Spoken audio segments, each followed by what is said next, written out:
प्यारे बच्चों, आज हम लोग राम लक्ष्मण परशुराम संवाद के तीसरी चौपाई की ओर बढ़ते हैं।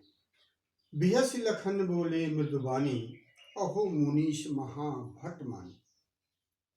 बिहस लखन बोले मृदुबानी, लक्ष्मण हंसते हुए कहते हैं, अहो मुनीश महाभट्ट मानी, हे मुनि, मैं आपको बहुत बड़ा महायोद्धा समझ रहा हूँ। पुन पुन मोहि देखाओ कुठारू, चहत उड़ावन फूक पहाड़ू। आप बार बार मुझे अपने फरसे को दिखा रहे हैं। चहत उड़ावन फूक पहाड़ू, आप फूक करके पहाड़ को जैसे उड़ाया जा सकता है, इस प्रकार का कार्य कर रहे हैं। यहाँ कुम्हड़ बतिया को नाई, जे तर्जनी देखी मर जाए। एक लोकोक्ति है कि कोहणे का बतिया इस तर्जनी उंगली को देखने पर मर जाता है, मुरझा जाता है। ऐसे ही आप भी मुझे यहाँ कुम्हड़ बतिया को ना, यहाँ कोई कोहणे का बतिया नहीं है जो आपकी तर्जनी उंगली के दिखा देने से कुम्हला जाएगा, मर जाएगा। ऐसे ही बार बार आप फरसा दिखा करके हमें डराने का प्रयास कर रहे हैं। देख कुठारु सरासन बाना, मैं कछु कहा सहित अभिमाना। आपके कुठार अर्थात फर्श, सरासन धनुष, बाना बाण, आपके फर्शे धनुष और बाण को देख करके मुझे आभास हुआ कि आप क्षत्रिय हैं, और एक क्षत्रिय के सामने एक क्षत्रिय को अभिमान पूर्वक बोलना चाहिए। इसलिए जो कछु कहो सहित अभिमान, जो कुछ भी मैंने कहा वो अभिमान पूर्वक कहा। एक क्षत्रिय क्षत्रिय के सामने नीचा नहीं बन सकता। भृगुसुत समुझ जनेऊ बिलोकी, जो कछु कहो सहौ ऋषि। लेकिन उपरांत मुझे पता चला कि आप भृगु के सुत हैं, भृगु उनके पुत्र हैं। आपका जनेऊ भी देखा, मुझे आभास हुआ कि आप ब्राह्मण हैं। यह सब समझने के उपरांत जो कछु कहो सहौ ऋषि, आप अब तक जो कुछ भी कहते रहे ब्राह्मण जान करके अपना गुस्सा, अपना क्रोध मैं रोके रहा, मैं सब कुछ बर्दाश्त करता रहा। सुर महिसुर हरिजन और गाई, हमरे कुल इन पर निसुराई। मेरे कुल का, मेरे खानदान का ये नियम है, सुर महिसुर हरिजन और गाई। सुर अर्थात देवता, महिषुर अर्थात राजा, मही मन पृथ्वी, पृथ्वी के राजा, हरिजन यानी जो हरि के जन अर्थात हरिभक्त हैं, और गाय। हमारे कुल इन पर विश्वास, हमारे खानदान के लोग इन पर अपनी वीरता का प्रदर्शन नहीं करते। बधे पाप अपकीरत हारे, और यदि इनके साथ हम अपने वर्चस्व को दिखाते हैं, अपने पौरुष को दिखाते हैं, तो मारने पर बधे पाप, मार देने पर पाप लगेगा। अपकीरत हारे, और यदि इनसे हार गए तो अपकीर्ति होगी, अपयश मिलेगा। दोनों तरफ से तकलीफ है।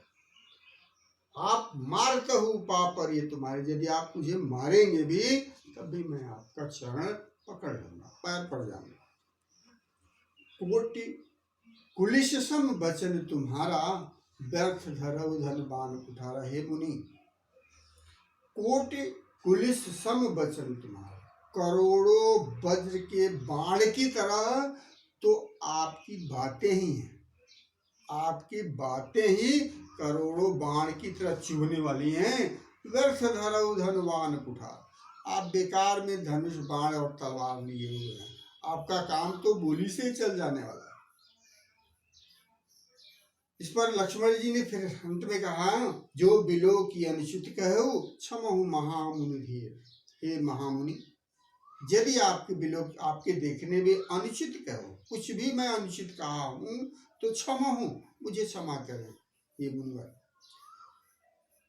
लक्ष्मण की इस प्रकार की बातों को सुनकर सुन सरोस भृगुवंश मुनि बोले गिरा गंभीर, और परशुराम क्रोधित हुए और गंभीर वाणी में बोले। क्या बोलते हैं?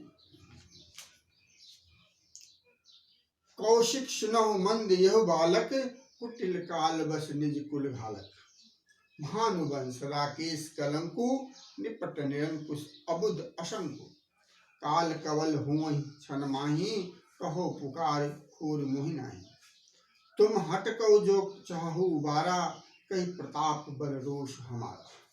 लखन के हो मुनि सुजसु तुम्हारा, तुम ही अछत को वरने पारा। अपने मुँह तुम अपनी करनी, बार अनेक भांति बहुबरी। नहीं संतोष पुन कछ कहु, जन ऋष रोक दुसह दुख सहु। वीरवती तुम धीर अछोभा, गारी देत न पावत शोभा। सूर समर करनी करही, कहीं न जना वहीं आप। विद्यमान रन पायर पुकार कहीं प्रताप। परशुराम क्रोधित होकर के, ये चौथा है बच्चों, कहते हैं कौशिक हे विश्वामित्र सुनो सुनिए, मंद यह बालक, यह बालक जो है मंद बुद्धि है, कम बुद्धि वाला है। कुटिल कालबस निज कुल, बहुत टेढ़ा है और इसका काल आ गया है। निज कुल बालक, अपने कुल का घाती लग रहा है। भानुवंश राकेश कलंकु, सूर्यवंशी तो है, लेकिन जैसे राकेश अर्थात चंद्रमा पर कलंक लगता है, राकेश की तरह, ग्रहण की तरह, कलंक की तरह। निपट निरंकुश अबुध अशंकु, एकदम निपट गंवार सा है, निरंकुश है, इसके ऊपर किसी बिना नियंत्रण वाला है। अबुध बुद्धिहीन है, अशंकु शंका रहित है, इसको थोड़ा सा भी शंका डर नहीं लगता है। काल कवई हो वहीं क्षण माही, क्षण भर में, अभी बहुत कम समय है, अभी तुरंत ये काल के मुंह में जाने वाला है। कहीं पुकार खोर मोहि नाही, मैं पुकार करके चाहता हूँ तुम मुझे कोई दोष मत देना, खोर मोहि नाही, मुझे दोष मत दीजिएगा। तुम हट कहो जो चाहु उबारा, कहीं प्रताप बल रोष हमारा। यदि हे विश्वामित्र, यदि आप चाहते हैं इसको उबारा बचाना, तो तुम हट कहो, तुम इसको मना करो। कहीं प्रताप बल रोष हमारा, मेरे प्रताप के, मेरे शौर्य के बारे में, मेरे प्रताप के बारे में, मेरे बल के बारे में, मेरे क्रोध के बारे में, यानी मेरा पूरा परिचय देते हुए इसको मना कीजिए। लखन ने जब इस प्रकार की परशुराम की बातें सुनी, लखन कहे मुनि सुजस तुम्हारा, तुम्हें अछत को भरने पड़ा। लक्ष्मण को और थोड़ा सूझा उनकी चुटकी लेने का। लखन ने कहा मुनि सुजस तुम्हारा, आपके सुयस के बारे में आपका ही बखान है, तुम्हें अछत को भरने पड़ा। आप ही अपने अक्षत, जो भी आपके पौरुष हैं, बल हैं, या जो कुछ भी है, उसका दूसरा कौन वर्णन करेगा, स्वयं भी तो आप वर्णन कर रहे हैं। अपने मुँह तुम अपनी करनी, बार अनेक भांति बहुबरनी। आप स्वयं ही अपने मुख से ही अपने बारे में अनेक तरह से अपना वर्णन कर चुके हैं। नहीं संतोष इसके बावजूद भी यदि आपको इसने से भी सब्र नहीं हो रहा, संतोष नहीं है, और कुछ कह लीजिए, कोई रोक नहीं रहा आपको।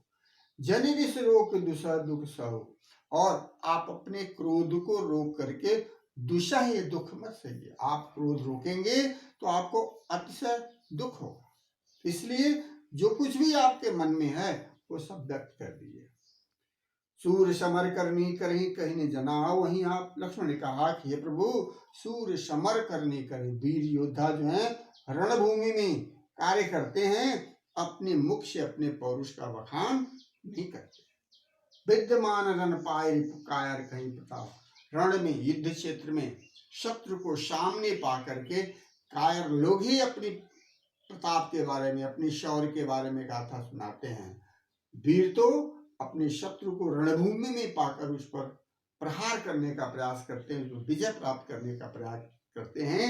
लेकिन आप कभी से अनर्गल अपने प्रताप की महिमा का वर्णन कर रहे हैं। बच्चों, इसे आप एक बार दोहरा लीजिएगा और इस कार्य को करने का प्रयास कीजिएगा। आज के लिए बस।